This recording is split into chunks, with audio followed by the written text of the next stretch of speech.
ओम नमो भगवते वासुदेवाय। मित्रों, आपके और आपके परिवार पर भगवान नारायण की कृपा सदैव बनी रहे। आज मैं आपको वैशाख मास के महात्म्य का तीसरा अध्याय सुनाने जा रही हूँ। चलिए शुरू करते हैं। अम्बरीश ने कहा, मुने जिनके चिंता मात्र से पाप राशि का लय हो जाता है, उस पाप प्रशमन नामक स्रोत को मैं भी सुनना चाहता हूँ। आज मैं धन्य हूँ, अनुग्रहित हूँ। आपने मुझे उस शुभ विधि का श्रवण कराया जिसके सुनने मात्र से पापों का क्षय हो जाता है।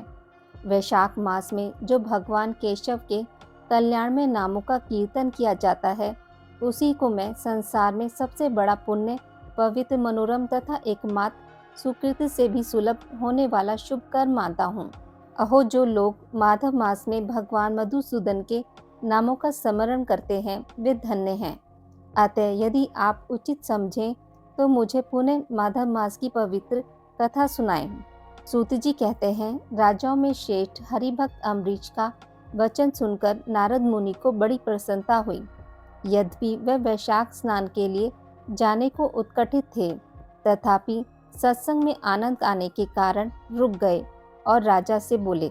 नारद जी ने कहा, महिपाल, मुझे ऐसा जान पड़ता है कि यदि दो व्यक्तियों में परस्पर भगवत कथा संबंधित सरस वार्तालाप छिड़ जाए तो वह अत्यंत विशुद्ध अंतःकरण को शुद्ध करने वाला होता है। आज तुम्हारे साथ जो माधव मास के महात्म्य की चर्चा चल रही है, यह वैशाख स्नान की अपेक्षा अधिक पुण्य प्रदान करने वाली है, क्योंकि माधव मास के देवता भगवान श्री विष्णु हैं। अतः उसका कीर्तन भगवान का ही कीर्तन है, जिसका जीवन धर्म के लिए और धर्म भगवान की प्रसन्नता के लिए है, तथा जो रातों दिन पुण्योपार्जन में ही लगा रहता है, उसी को इस पृथ्वी पर मैं वैष्णव मानता हूँ। राजन, अब मैं वैशाख स्नान से होने वाले पुण्य फल का संक्षेप में वर्णन करता हूँ। विस्तार के साथ सारा वर्णन तो मेरे पिता ब्रह्मा जी भी नहीं कर सकते। वैशाख मास में डुबकी लगाने मात्र से समस्त पाप छूट जाते हैं। पूर्व काल की बात है, कोई मुनीश्वर तीर्थ यात्रा के प्रसंग से सर्वत्र घूम रहे थे। उनका नाम था मुनि शर्मा। वे बड़े धर्मात्मा, सत्यवादी, पवित्र तथा शमदम एवं शांति धर्म से युक्त थे। वे प्रतिदिन पितरों का तर्पण और श्राद्ध करते थे। उन्हें वेदों और स्मृतियों के विधानों का सम्यक ज्ञान था। वे मधुर वाणी बोलते और भगवान का पूजन करते थे। वैष्णवों के सन्मार्ग में ही उनका समय व्यतीत होता था। वे तीनों लोकों के ज्ञाता, मुनि, दयालु, अत्यंत तेजस्वी, तत्वज्ञानी और ब्राह्मण भक्त थे। वैशाख का महीना था। मुनि शर्मा स्नान के लिए नर्मदा नदी के किनारे जा रहे थे। उसी समय उन्होंने अपने सामने 5 पुरुषों को देखा, जो भारी दुर्गति में फंसे हुए थे। वे अभी अभी एक दूसरे से मिले थे। उनके शरीर का रंग काला था। वे एक बरगद की छाया में बैठे थे और पापों के कारण उद्विग्न होकर चारों ओर दृष्टिपात कर रहे थे। उन्हें देखकर द्विजवर मुनि शर्मा बड़े विस्मय में पड़े और सोचने लगे, इस भयानक वन में ये मनुष्य कहाँ से आए। इनकी चेष्टा बड़ी दयनीय है, किंतु इनका आकार बड़ा भयंकर दिखाई देता है। ये पाप भागी चोर तो नहीं हैं। विप्र मुनि शर्मा की बुद्धि बड़ी स्थिर थी। वे जो ही इस प्रकार विचार करने लगे, उसी समय उपयुक्त 5 पुरुष उनके पास आए और हाथ जोड़कर मुनि शर्मा से बोले। उन पुरुषों ने कहा, विप्रवर, हमें आप कल्याण में पुरुषोत्तम जान पड़ते हैं। हम दुखी जीव हैं। अपना दुख विचार कर आपको बताना चाहते हैं। द्विजराज, आप कृपया करके हमारी कष्ट कथा सुने। देववश जिनके पाप प्रकट हो गए हैं, उन दीन दुखी प्राणियों के आधार आप जैसे संत महात्मा ही हैं। साधु पुरुष अपनी दृष्टि मात्र से पीड़ितों की पीड़ाएं हर लेते हैं। अब उनमें से एक ने सबका परिचय देना आरंभ किया। मैं पंचाल देश का क्षत्रिय हूँ। मेरा नाम नरवाहन है। मैंने मार्ग में मोहवश ब्राह्मण द्वारा एक ब्राह्मणी की हत्या कर डाली। मुझसे ब्रह्म हत्या का पाप हो गया, इसलिए शिखा, सूत्र और तिल से रहित होकर इस पृथ्वी पर घूमता हूँ और सबसे कहता फिरता हूँ कि मैं ब्रह्म हत्यारा हूँ। मुझ महापापी ब्रह्मघाती को आप कृपया की भिक्षा दें। इस दशा में पड़े पड़े मुझे 1 वर्ष बीत गया। मैं पाप से जल रहा हूँ। मेरा चित्त शोक से व्याकुल है तथा ये जो सामने दिखाई देते हैं, इनका नाम चंद्र शर्मा है। ये जाति के ब्राह्मण हैं। इन्होंने मोह के मलिन होकर गुरु का वध किया है। मगध देश के निवासी हैं। इनके स्वजनों ने इनका परित्याग कर दिया है। ये भी घूमते घुमाते देवात यहाँ आ पहुँचे हैं। इनके बिना शिखा है न सूत्र। ब्राह्मण का कोई भी चिन्ह इनके शरीर में नहीं रह गया है। इनके सिवा जो ये तीसरे व्यक्ति हैं, इनका नाम देव शर्मा है। स्वामिन, ये भी बड़े कष्ट में हैं। ये भी जाति के ब्राह्मण हैं, किंतु मोहवश वेश्या की आसक्ति में फंसकर शराबी हो गए थे। इन्होंने भी पूछने पर अपना सारा हाल सच सच कह सुनाया। अपने प्रथम पापचारकों को याद करके इनके हृदय में बड़ा संताप होता है।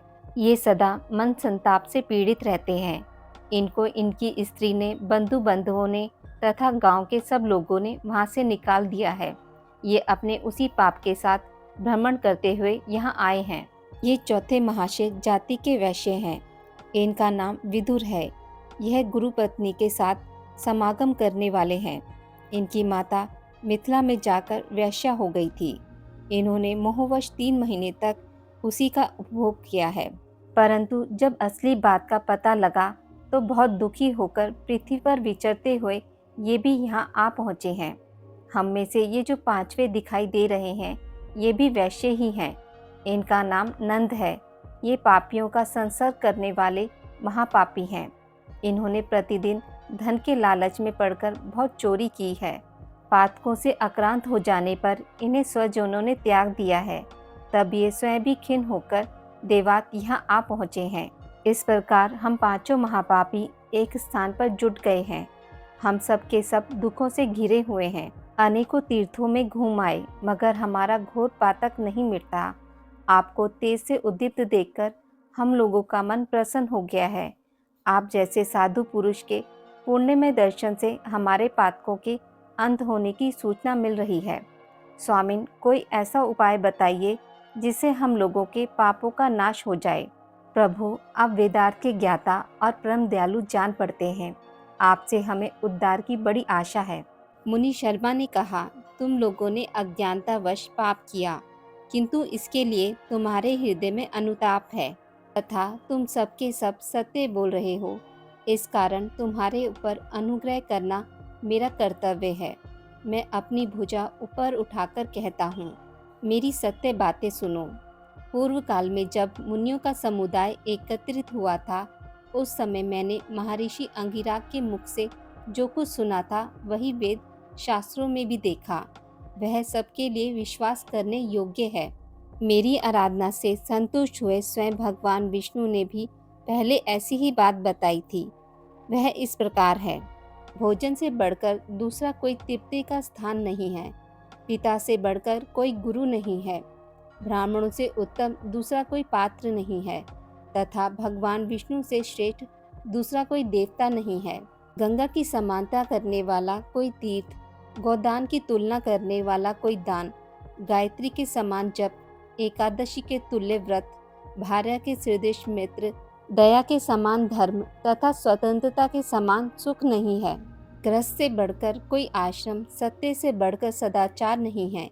इसी प्रकार संतोष के समान सुख तथा वैशाख मास के समान महान पापों का अपहरण करने वाला दूसरा कोई मास नहीं है।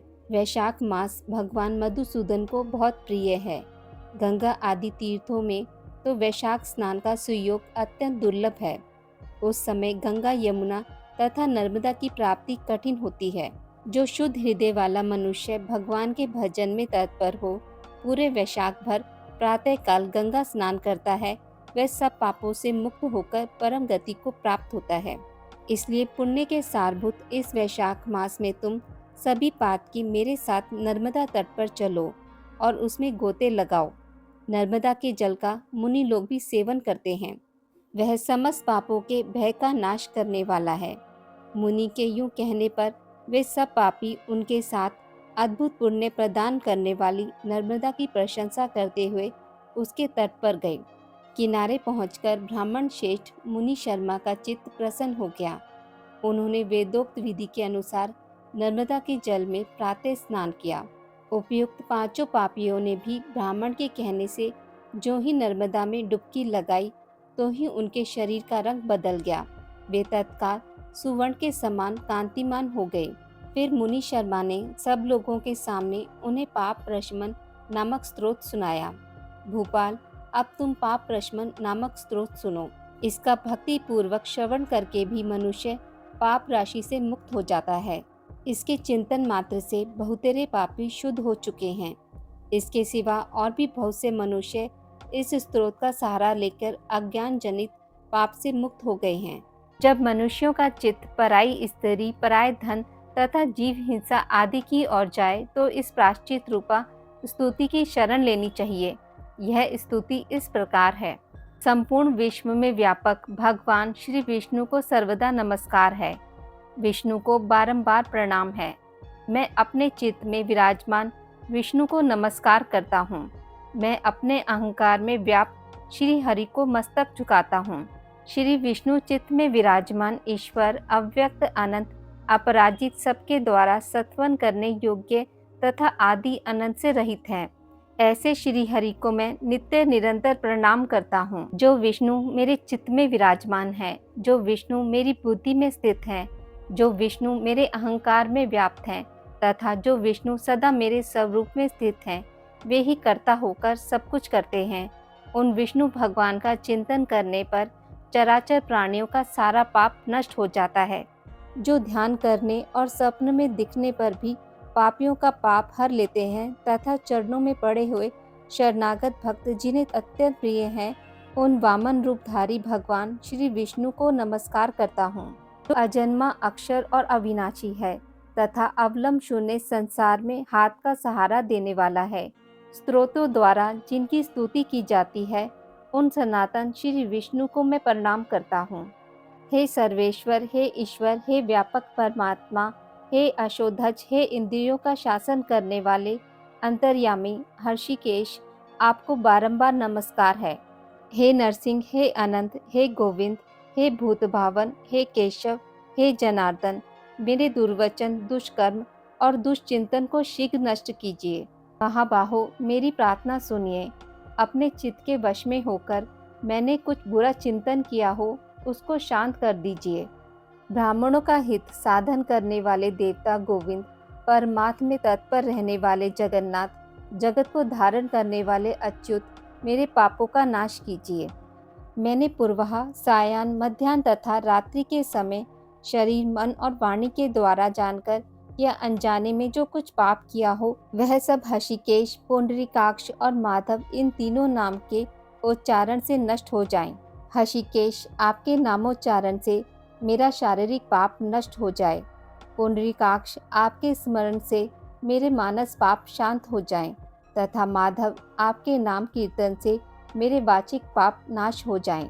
मैंने खाते पीते, खड़े होते, सोते जागते तथा ठहरते समय मन, वाणी और शरीर से स्वार्थ या धन के लिए कुतिसत योनियों और नरक की प्राप्ति करने वाला महान या थोड़ा पाप किया है, वह सब भगवान वासुदेव का नामोच्चारण करने से नष्ट हो जाए।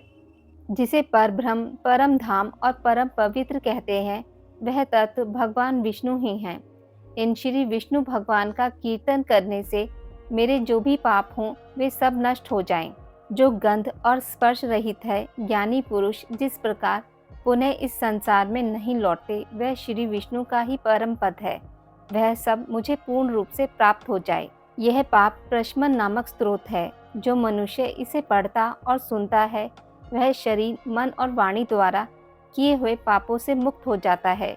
इतना ही नहीं, वह पाप ग्रह आदि के भय से भी मुक्त होकर विष्णु के परम पद को प्राप्त होता है।